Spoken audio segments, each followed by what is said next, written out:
अगली देखिए case study. एक टॉपिक फिर हम लोक प्रशासन में भी पढ़ते हैं और जीएस में भी आजकल बहुत चर्चा में है, प्रतिस्पर्धी संघवाद, कॉम्पिटिटिव फेडरलिज्म। और अभी 15 अगस्त को इस बार भाषण में प्रधानमंत्री जी ने भी चर्चा की फिर उसकी, और इसी 7-8 साल में बहुत ज़्यादा जोर दिया गया है इस पे, प्रतिस्पर्धी संघवाद पे। बल्कि अभी तो एक और नया टर्म दिया उन्होंने, प्रधानमंत्री जी ने। एक हम पढ़ते थे कोऑपरेटिव फेडरलिज्म, सहयोगी संघवाद, और एक था कॉम्पिटिटिव फेडरलिज्म या प्रतिस्पर्धी संघवाद। और अभी उन्होंने जो टर्म दिया इस बार 15 अगस्त, कोऑपरेटिव कॉम्पिटिटिव फेडरलिज्म, सहयोगी प्रतिस्पर्धी संघवाद। एक नया कॉन्सेप्ट इस बार जो लोग मेंस दे रहे हैं यूपीएससी या यूपी का, बहुत संभावना है कि प्रश्न होगा सहयोगी प्रतिस्पर्धी संघवाद, कोऑपरेटिव कॉम्पिटिटिव फेडरलिज्म। अलग से चर्चा करेंगे एक दिन, उसी 15 अगस्त के बाद के अखबार में देखेंगे, आप तो था काफी उस पर लेख। दो अलग अलग हम जानते हैं, एक सहकारी संघवाद या सहयोगी संघवाद, कोऑपरेटिव फेडरलिज्म, और दूसरा प्रतिस्पर्धी संघवाद या कॉम्पिटिटिव फेडरलिज्म। और अब इन दोनों को जोड़ के एक नया कॉन्सेप्ट दिया है प्रधानमंत्री जी ने, कोऑपरेटिव कॉम्पिटिटिव फेडरलिज्म, कि एक दूसरे के साथ सहयोग भी करें, एक दूसरे से आगे बढ़ने के लिए हेल्दी कॉम्पिटिशन भी करें। तभी जाके जो 2047 तक हम भारत को विकसित राष्ट्र बनाने का सपना देख रहे हैं, अगले 25 साल में उसे पूरा कर पाएंगे। तो समन्वय भी एक दूसरे से होना चाहिए और हेल्दी कंपटीशन भी होना चाहिए विकास में, एक दूसरे से आगे निकलने के लिए। तो प्रतिस्पर्धी संघवाद आजकल का एक बहुत पॉपुलर कॉन्सेप्ट है, जिसमें विभिन्न राज्य विकास के मानकों और पैमानों में एक दूसरे से आगे निकलने के लिए हेल्दी कंपटीशन करते हैं। और उसके लिए नीति आयोग और वर्तमान सरकार ने कई सारे इंडेक्स जारी करना शुरू किया है, जिसमें राज्यों की रैंकिंग की जाती है, इसीलिए कि देखा देखी एक दूसरे से उन्हें बेहतर करने की प्रेरणा मिले। वो जो हम बात कर रहे हैं हेल्दी कंपटीशन, वो तो देखिए उसी से जुड़े बहुत सारे रैंकिंग, बहुत सारे हम बात कर रहे हैं कि आजकल ये सब चीजें आ रही हैं। एक देखिए स्टार्टअप रैंकिंग, 5 जुलाई के दैनिक भास्कर का है राष्ट्रीय संस्करण का। स्टार्टअप रैंकिंग 2021 की जारी हुई। गुजरात कर्नाटक का परफॉर्मेंस परसेंटाइल 100% रहा। तीसरी थी ये, 2 और इसके पहले हुई थी। तो देखिए लिखा है कि गुजरात लगातार तीसरे स्टार्टअप रैंकिंग में भी पहले पायदान पर रहा, कर्नाटक के साथ बेस्ट परफॉर्मर बना। तीनों लिखे हैं, पहली स्टार्टअप रैंकिंग बेस्ट परफॉर्मर था गुजरात, टॉप परफॉर्मर थे कर्नाटक केरल, दूसरी startup best performer Gujarat, top performer Karnataka Kerala Orissa Rajasthan, तीसरी startup ranking best performer Gujarat Karnataka.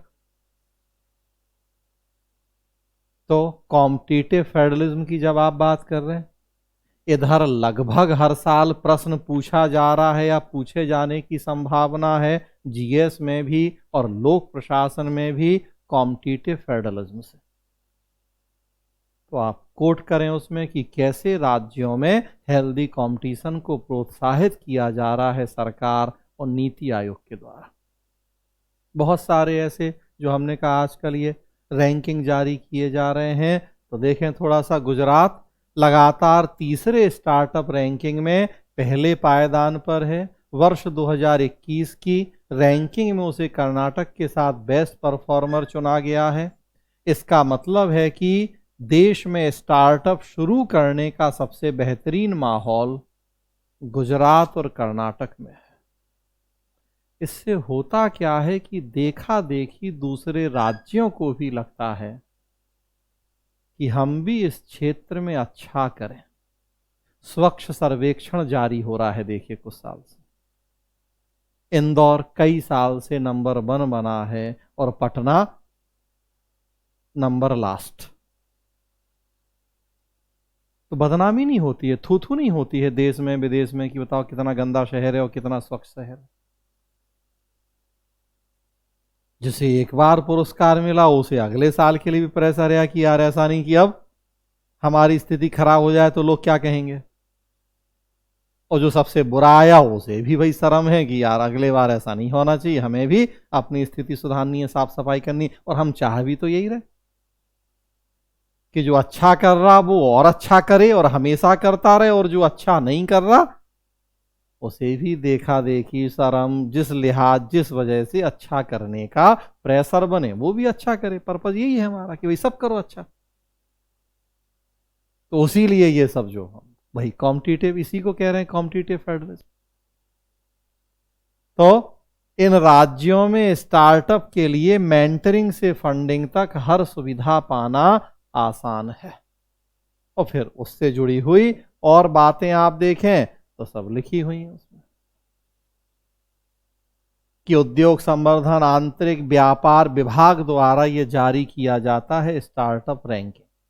उद्योग संवर्धन और आंतरिक व्यापार विभाग द्वारा जारी स्टार्टअप रैंकिंग। तो देखिए आप इसकी चर्चा कर सकते हैं आप कॉम्पिटिटिव फेडरलिज्म में। और एक है उसी कॉम्पिटिटिव फेडरलिज्म में ही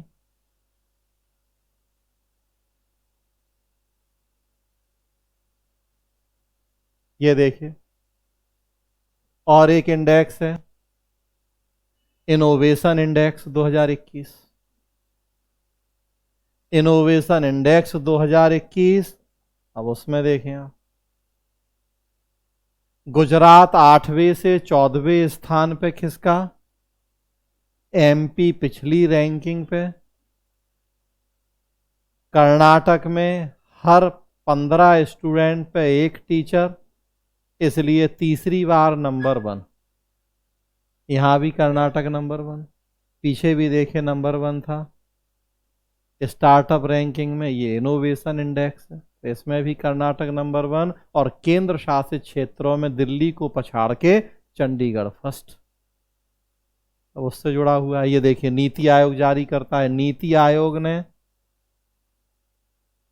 गुरुवार को, अब गुरुवार को आप निकाल लीजिए 22 जुलाई की न्यूज है ये दैनिक भास्कर की। तो उसके पहले जो गुरुवार रहा होगा तो उस दिन हुआ ही 20 जुलाई 21 जुलाई के आसपास ये जारी किया नीति आयोग ने। गुरुवार को तीसरा, ये भी तीसरा था, इनोवेशन इंडेक्स जारी किया।